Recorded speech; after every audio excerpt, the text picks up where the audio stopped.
Radio centro video. Ko nori Deivis kalėdų proga? Ar parašai senelių laišką, ar kažko paprašai jo, ar geras buvai galų gale šiais metais? Na, manau, kad geras buvau, labai geras. Gavau iš amerikietiškų senelių vakar siuntinį, tai džiaugiausi, kaip vat Emilis sulaukė žaliapjovės. Iš tikrųjų, labai geras jausmas gauti siuntinį iš už Atlanto.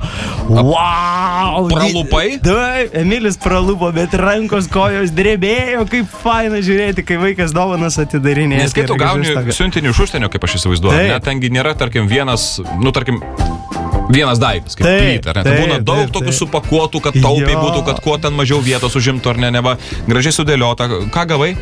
Oi, labai, jau taip mus pamilėjo tas senelis kalėdų, kad siaubas. Ir apie saldainių kiekį tai turbūt net kalbėti neverta, čia valgysim su Emiliu turbūt visus metus.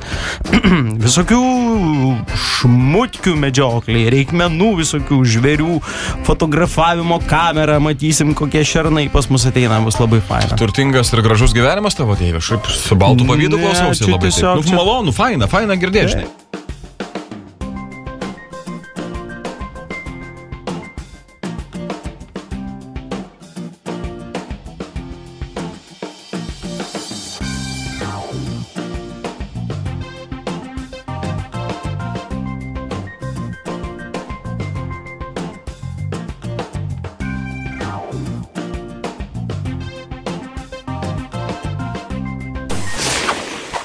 Įsijunk gerą nuotaiką.